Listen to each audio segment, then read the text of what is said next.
말씀 배달 왔습니다. 12월 22일 화요일입니다. 오늘은 예수님 나시던 날 밤에 어떤 일이 있었는가를 함께 살펴보려고 합니다. 나사렛에 살던 마리아와 또 요셉이 호적을 하기 위해서 베들레헴으로 내려오지 않았습니까? 그런데 베들레헴에 도착하자마자 산기가 돌아가지고 당황을 하지 않았습니까? 그런데 그 호적을 하러 온 사람들로 인해서 여관은 이미 만원이었고 그 여관에서 아이를 낳을 수가 없어가지고 할 수 없이 우리나라로 말하면 헛간에 들어가서 아이를 낳아서 구유에 이렇게 눕히지 않았습니까? 우리는 흔히 이런 표현하지, 말구유에서 태어나셨다. 대부분 그렇게 말구유. 메이비 텍사스에서 태어나셨으면은 웨이코나 폴트워스에서 태어나셨다면은 그 옛날에 말구유에서 태어나셨겠죠. 왜 이쪽에는 다 말을 키우잖아요. 그렇죠? 그런데 이 베들레헴은 말을 키우는 동네가 아니거든요. 베들레헴에서는 어떤 짐승을 칠까요? 당연히 양이죠. 양. 우리나라에서는 무슨 짐승을 키웁니까? 소잖아요. 그래서 외양간, 이제 우리식으로 하면 외양간에서 나셨다. 미국식으로 하면은 말구에서 나셨다라고 하는 것인데, 이제 실제적으로는 어디에서 태어나신 겁니까? 양들이 거하는 곳에, 양우리에서 태어나셨다. 이제 그런 이야기입니다. 구유라고 했는데, 구유는 그 짐승들의 먹이를 주는 여물통이죠. 그러니까 여물통에서 태어나신 것이에요. 나는 세상의 생명의 떡이다. 그 말씀하신 분이 예수님이신데 빵으로 오신 분이시잖아요. 우리에게 자신의 몸을 내주기 위해서 오신 분이시잖아요. 그런데 그분이 양이 먹이를 먹는 여물통에 놓으신 것입니다. 그 여물통도 우리나라처럼 나무로 만든 그래 지푸라기 깔고 좀 그러면 아늑하겠죠. 좀 따뜻하겠죠. 온기가 돌겠죠. 그런 곳이 아니고 돌 파서 만든 그런 여물통이었습니다. 딱딱하고 찬기가 도는 그런 곳에 아기 예수님, 오늘날로 말하면은 돌침대에서 나신 아기 예수님이셨죠. 여기 보면은 왜 그곳에 누워 계셨다라고 말씀을 하고 있습니까? 이는 여관에 있을 곳이 없음이라. 너무나 유명한 이야기잖아요.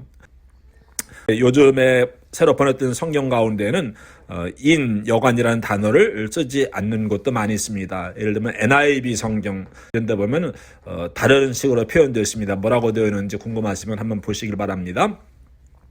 설명을 좀 하면 이렇습니다. 지금 베들레헴이잖아요. 베들레헴과 예루살렘은 같이 붙어 있습니다. 지금은. 그러나 그 옛날에는 뭐 한 5마일 정도 떨어져 있었겠죠. 그러면 베들레헴은 한 200명, 300명 살았던 그런 아주 산골이고 유명한 곳이긴 하지만 작은 동네였습니다. 그 옆에는 아주 큰 도시가 있습니다. 서울이 있습니다. 예루살렘이 있습니다. 그런데 어떤 사람이 베들레헴에다가 여관을 줬어요. 호텔을 줬어요. 어떻게 되었을까요?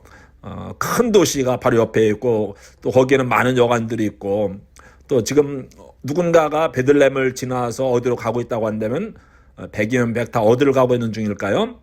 여행하는 사람이라고 한다면 당연히 예루살렘에 가는 사람이에요. 목적지까지 다 왔는데 그 베들레헴에 있는 허술한 여관에서 하룻밤 자고 예루살렘에 한 2시간 걸어갈 사람이 누가 있겠습니까? 다 그 베들레헴에서 자는 사람은 아무도 없을 겁니다. 더군다나 이 베들레헴을 통해서 예루살렘 올라가는 길은 아주 시골길입니다. 사람들이 많이 다니는 길이 아닙니다. 부자들이 다니는 길이 아닙니다. 가다가 날이 저물면은 그냥 어디 주막이나 이런 곳에 머물렀다 가거나 뭐 이런 것이지 뭐 인을 찾아가지고 오늘날처럼 그런 곳은 아닙니다. 근데 목사님, 성경에 분명히 여관에 있을 곳이 없습니다 이렇게 나오지 않았습니까? 최후의 만찬을 어디서 나누셨죠?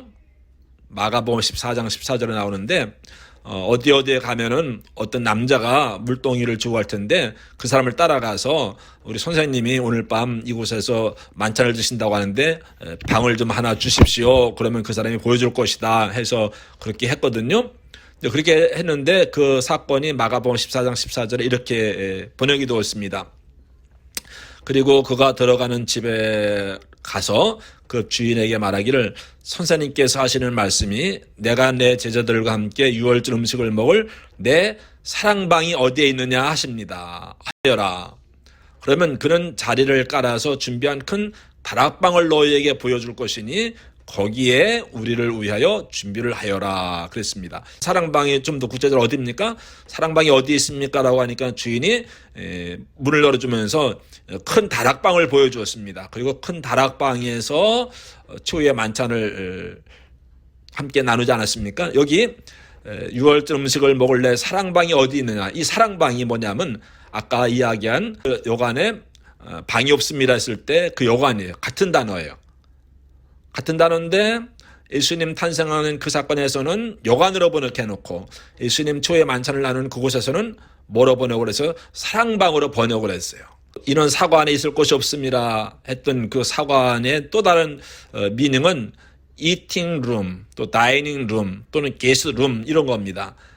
무슨 이야기인가 하면은 이제 우리 집이 있잖아요. 그러면은 물론 그런 집이 얼마나 되었을지 모르겠습니다만은 게스트룸이 있는 집이 있었을 거예요. 집에 그래도 여유가 방 하나 정도 있는 사람이 있지 않았겠습니까? 그런 집을 막 찾아간 거예요. 여기 혹시 빈 방 하나 있습니까?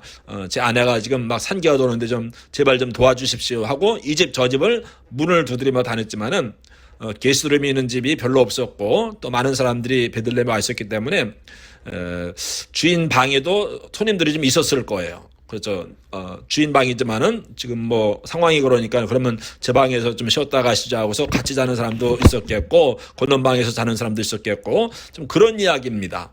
이미 집집마다 게스트룸이 다 차가지고 그래가지고 할 수 없이 방 안에서 아이를 낳지 못하고 그 양 우리에서 아이를 낳았다라고 하는 그런 이야기입니다. 게스트룸에 이미 사람들이 있었잖아요. 그러면 그래도 내줄 수가 있는 거 아닙니까? 라고 물을 수가 있어요. 마리아가 지금 산기가 돌고 아이를 낳아야 되잖아요. 근데 이 사람, 저 사람, 주인, 뭐 여러 사람들이 있는데 그 아이를 낳는 여인이 들어오면 그 사람들 다 자리를 비워줘야 되잖아요. 그러니까 누구도 이게 쉽지 않은 일이었을 겁니다. 그래가지고 죄송하지만은 그럴 수가 없네요. 이미 다른 사람들로 가득 차 있네요. 그 이야기입니다. 이는 사관에 이게 아니고 이는 게스트룸에 있을 곳이 없습니다. 방이 뭐 룸이 꽉 차가지고 없다는 얘기가 아니고 방 안에 뭐 한 사람 그냥 마리아나 요셉만 왔으면 쉬었다 가시죠 할 수가 있습니다. 그냥 다른 사람하고 같이 하면 되니까. 그런데 지금 상황이 그런 상황이 아니잖아요. 이미 가득 이제 거기서 이제 해산을 해야 되는데 그러려면 사람들 다 나가야 되고 이게 쉬운 일이 아니잖아요. 그래서 방을 구하기 어려웠던 것이죠. 하나님의 아들이 이 땅에 오셨지만은 누구도 그 메시아를 받아들일 준비가 되지 않은 상태를 잘 보여주고 있습니다. 바로 그것이 또한 우리 마음의 상태일 수도 있죠. 내 마음에 예수님을 모셔드려야 되는데 다른 것으로 가득 차 있으면 예수님이 들어오실 수가 없죠. 예수님은 밖에 계시고 내 안에 내가 주인이 되어 사는 그런 삶을 살고 있지 않은가. 또 이 땅의 주인이신 메시아이신 예수님이 왔지만은 다 예수님을 받아들이지 않아서 예수님이 할 수 없이 밀려나서 양 우리에서 태어나셨다. 많은 의미가 포함되어 있는 거 아니겠습니까?